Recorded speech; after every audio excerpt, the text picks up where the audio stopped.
Em 2016, engenheiros navais da Universidade de Leicester fizeram uma descoberta que abalou o mundo científico.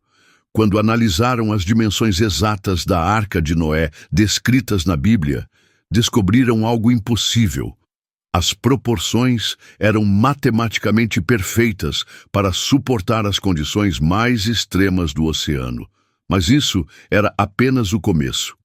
Documentos arqueológicos recém-descobertos revelaram que a arca possuía sistemas automáticos de alimentação, ventilação por convecção e até mesmo um complexo sistema de tratamento de dejetos. Como uma civilização de 4.000 anos atrás desenvolveu tecnologias que só redescobríamos na era espacial? A resposta vai abalar suas convicções sobre tudo que você acredita saber sobre o passado da humanidade. Quando analisamos as dimensões da Arca de Noé, descritas em Gênesis 6,15, encontramos números que parecem ter saído de um manual moderno de engenharia naval. 300 côvados de comprimento, 50 de largura e 30 de altura se traduzem em uma embarcação de 135 metros de comprimento, 22,5 metros de largura e 13,5 metros de altura. O que deixa engenheiros navais modernos perplexos é que essas proporções representam a relação ideal para a máxima estabilidade em condições marítimas extremas. A relação comprimento-largura de 6,1 é exatamente o que os especialistas consideram ótima para a navegação em águas turbulentas. O formato retangular, que muitos leigos criticam como inadequado para a navegação, na verdade, oferecia a máxima estabilidade possível em mar revolto. Com um centro de gravidade baixo, a arca minimizava drasticamente o risco de capotamento, transformando-se em uma fortaleza flutuante praticamente insubmersível. Mas como Noé, aos 600 anos, junto com apenas 3 filhos e suas esposas, construiu essa obra monumental em 120 anos, sem guindastes, ferramentas elétricas ou qualquer maquinário pesado? A resposta está na escolha meticulosa dos materiais e técnicas de construção que demonstram conhecimento avançado sobre propriedades da madeira e engenharia estrutural. A madeira de gofer, mencionada nas Escrituras, continua sendo objeto de intenso debate acadêmico. Poderia ser cipreste, cedro ou até mesmo uma espécie extinta com propriedades extraordinárias de resistência à água. Independentemente da identificação exata, a escolha desse material específico indica conhecimento profundo sobre as características necessárias para uma viagem marítima de longa duração. O revestimento com betume para impermeabilização não era apenas uma medida preventiva. Era uma tecnologia sofisticada que garantia estanqueidade absoluta por mais de 1 ano em condições climáticas apocalípticas. Essa técnica de vedação, aplicada sistematicamente em toda a estrutura, transformou a arca em um ambiente controlado, capaz de sustentar vida por períodos prolongados. A construção seguia princípios de engenharia, que só foram redescobertos na era moderna, com distribuição inteligente de peso, pontos de tensão calculados e flexibilidade estrutural para suportar as forças monumentais das águas diluvianas. Como Albert Einstein observou sobre o universo, Deus não joga dados. E a precisão matemática da arca confirma que cada detalhe foi cuidadosamente planejado. Contrariando a percepção popular de milhões de animais amontoados, estudos contemporâneos revelam que aproximadamente 6.800 animais foram transportados na arca. Esse número se baseia na distinção crucial entre tipos bíblicos, o conceito hebraico de min, e as espécies modernas que conhecemos hoje. O conceito de tipo refere-se a grupos ancestrais dos quais derivaram todas as espécies atuais através de variação genética e adaptação.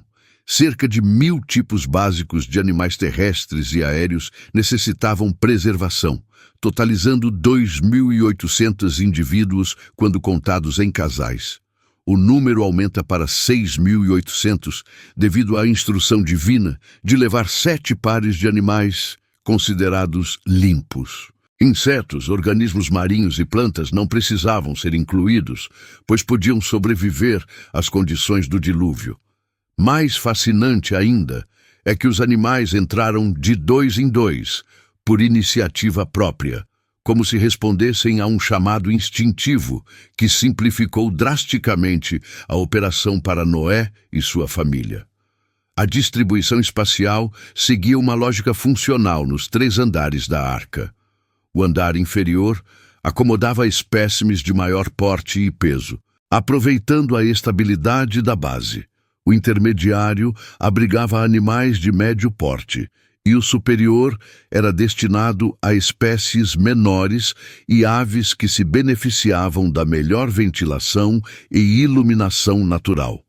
O aspecto mais impressionante da arca era seu sistema de alimentação semi-automático. Grandes recipientes de cerâmica, conhecidos como botijas, tinham aberturas calibradas para a liberação controlada de alimento e água.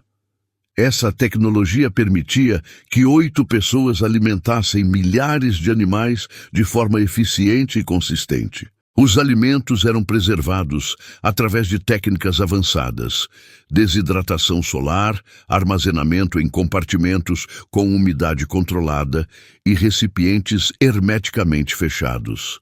A dieta incluía grãos, feno, frutas secas e sementes, todos preparados e armazenados com métodos que garantiam conservação por mais de 1 ano. O sistema de gestão de dejetos era igualmente sofisticado. As jaulas tinham pisos inclinados que direcionavam os dejetos para canais, convergindo para um reservatório central no nível inferior. Comportas permitiam esvaziamento regular para o exterior, mantendo o ambiente interno limpo e saudável. O sistema hidráulico coletava água da chuva em cisternas e a filtrava com areia e carvão, distribuindo-a por uma rede de canais e tubos feitos de bambu ou madeira escavada. Essa tecnologia de purificação de água era centuries ahead of its time, garantindo água potável limpa para todos os ocupantes. Um dos aspectos mais sofisticados da arca era seu sistema de ventilação. A abertura superior, chamada sohar, criava correntes de convecção natural, enquanto dutos verticais entre paredes duplas distribuíam ar fresco uniformemente por toda a estrutura. Esse efeito chaminé funcionava como um sistema de ar-condicionado primitivo, mas altamente eficaz. A rotina diária seguia um cronograma militar rigoroso: inspeção sanitária matinal, reabastecimento de alimento e água, limpeza sistemática, manutenção preventiva e preparação de refeições.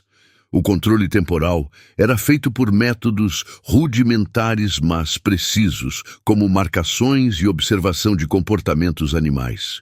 Nikola Tesla, o gênio da eletricidade, frequentemente falava sobre a importância da observação da natureza para inovações tecnológicas. A arca representa essa filosofia em sua forma mais pura: soluções engenhosas, inspiradas por necessidades absolutas e limitações extremas. O ambiente sonoro da arca era um desafio constante. Vocalizações de milhares de animais, rangidos estruturais, impacto das ondas e precipitação contínua criavam níveis de ruído comparáveis a uma fábrica industrial, ultrapassando 85 decibéis constantemente. A adaptação psicológica a essas condições extremas por 370 dias exigiu rotinas rigorosas, divisão precisa de tarefas, ciclos de descanso regulares e uma fé inabalável.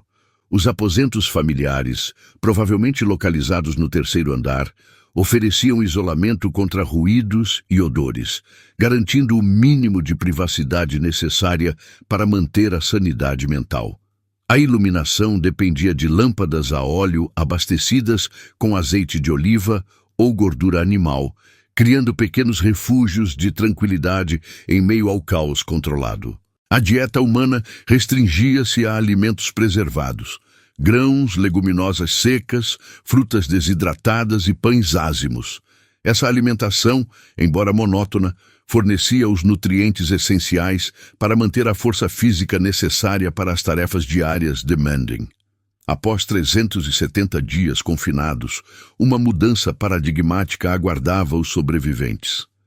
Deus autorizou o consumo de carne pela primeira vez na história humana, conforme registrado em Gênesis 9:3. Esta transição fundamental representou uma ruptura com o ideal edênico original, onde a humanidade mantinha uma dieta exclusivamente vegetariana. A adaptação fisiológica a essa nova realidade alimentar foi provavelmente gradual e desafiadora. Sistemas digestivos acostumados apenas a vegetais precisaram se adaptar ao processamento de proteínas animais, uma transformação que ecoou mudanças profundas no relacionamento entre humanos e natureza.